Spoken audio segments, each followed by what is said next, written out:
Telugu Desam party అధికారంలోకి వచ్చిన తర్వాత ఈ 6 నెలల కాలంలో ఈ నియోజకవర్గానికి వాళ్ళు ఏం చేశారు అని అడిగితే ఇలా వైఎస్ఆర్ కాంగ్రెస్ పార్టీకి స్ట్రాంగ్గా ఉన్న లీడర్లు, పేద ప్రజల కోసం పనిచేసే లీడర్ల ఇంటి ముందు గుమ్మాలు కొట్టడం, వాళ్ళ పొలాలకి అడ్డంగా గోడలు కట్టడం, అలాగే వాళ్ళ మీద తప్పుడు కేసులు పెట్టి పోలీసులతో వాళ్ళని బెదిరించడం, ఇలాంటి నీతిమాలిన చర్యలు చేస్తున్నారే తప్ప వాళ్ళు ఇచ్చిన సూపర్ 6 కానీ లేదా మిగతా వాగ్దానాలు కానీ ఏవీ నెరవేర్చకుండా ఏ విధంగా ప్రజల్ని మోసం చేశారో ప్రజలందరికీ ఇప్పుడే అర్థమైపోయింది.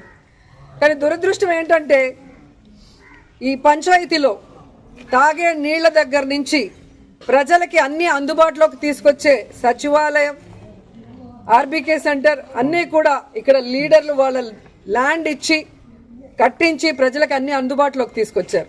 కానీ తెలుగుదేశం గతంలో 14 సంవత్సరాలు అధికారంలో ఉన్న చంద్రబాబు నాయుడు అప్పుడు ఏం చేయలేదు, ఇప్పుడు అధికారంలోకి వచ్చాక ఇప్పుడు కూడా ఏం చేయకుండా వాళ్ళు ఫెయిల్యూర్ అయిన విషయాన్ని కప్పిపుచ్చుకోవడానికి ఈ విధంగా కొంతమందిని టార్గెట్ చేసి వైఎస్ఆర్ కాంగ్రెస్ పార్టీ లీడర్ని వేధించడం, భయభ్రాంతులు చేయాలన్న ఆలోచనతో ముందుకు వెళ్తున్నారు.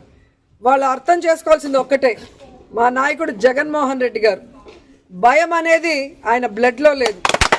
ఆయన వెనక పనిచేస్తున్న మేమందరం కూడా జగనన్న సైనికులుగా ముందుకు వెళ్తున్నాం. ఎవరికి భయపడే పరిస్థితి లేదు.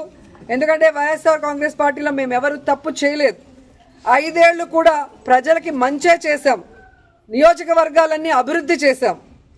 ఈరోజు మీరు మోసంతో అధికారంలోకి వచ్చారు, ఈవీఎంలు మ్యానిపులేట్ చేసి వచ్చారు, ఏ విధంగా సూపర్ 6లు అంటూ ప్రజల్ని మోసం చేసి వచ్చారు. మీరు సిగ్గుపడాలి, మేము సిగ్గుపడాల్సిన అవసరం లేదు. కానీ ఈరోజు టీడీపీ వాళ్ళని హెచ్చరిస్తున్నాం, ఇలాంటి పనికిమాలిన కార్యక్రమాలు మరొకసారి చేస్తే సహించేది లేదు. అధికారంలోకి వచ్చారు, హనీమూన్ పీరియడ్ కదా, 1 ఇయర్ మాకు ఇవ్వండి అంటారనే సైలెంట్గా ఉన్నాం. కానీ రోజు రోజుకి నీతిమాలిన రాజకీయాలు మీరు ఎక్కువ చేస్తున్నారు కాబట్టి ఇక సహించేది లేదు.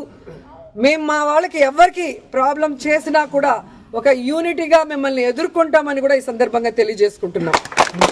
ఎందుకంటే గ్రామాల్లో తెలుగుదేశం పార్టీ నాయకులకి ప్రజల్లో గౌరవం లేదు, అభిమానం లేదు కాబట్టే ఈరోజు సీఏల్ని, ఎంఆర్ఓల్ని, ఎంపీడీఓల్ని బెదిరించుకొని వాళ్ళని పంపించి ఇలాంటి నీతిమాలిన చర్యలు చేస్తున్నారు. అసలు ఎంత సిగ్గుచేటంటే మున్సిపాలిటీల్లో రోడ్ల మీదకి వచ్చేస్తుంటే వాటిని ఎవరు కొట్టరు. రోడ్ ఎక్కడుంది, ఇల్లు ఎక్కడుంది, ఇంటి ముందున్న దాన్ని కొట్టేసి కొట్టడానికి నోటీసు పాత డేట్లో నిన్నే కొట్టారు అంటే ఆఫీసర్లు కూడా ఎంత దిగజారిపోయారు అనేది ఇక్కడ అర్థమవుతుంది.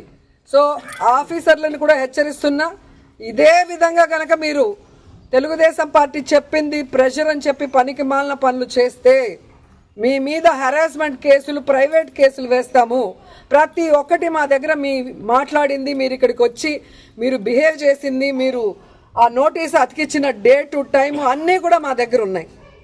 సో ఈ ఊర్లో ఎవరికి ఏం ఇబ్బంది లేకుండా ఒక్క లీలారాం గణపతి శెట్టి ఇంటినే ఎందుకు కొట్టారో కోర్టులో మీరు చెప్పాల్సిన బాధ్యత ఉంది. అలాగే ఏ ఊర్లో అయితే మీరు ఇలాంటి రూల్స్కి విరుద్ధంగా చేస్తున్నారో వాటి అన్నిటికీ కూడా సమాధానం చెప్పే విధంగా మిమ్మల్ని కోర్టులో నిలబెడతామని కూడా ఎంఆర్ఓకి, ఎంపీడీఓకి, పోలీసు వ్యవస్థకి కూడా హెచ్చరిస్తున్నాం. సో ఎవరు భయపడాల్సిన అవసరం లేదు.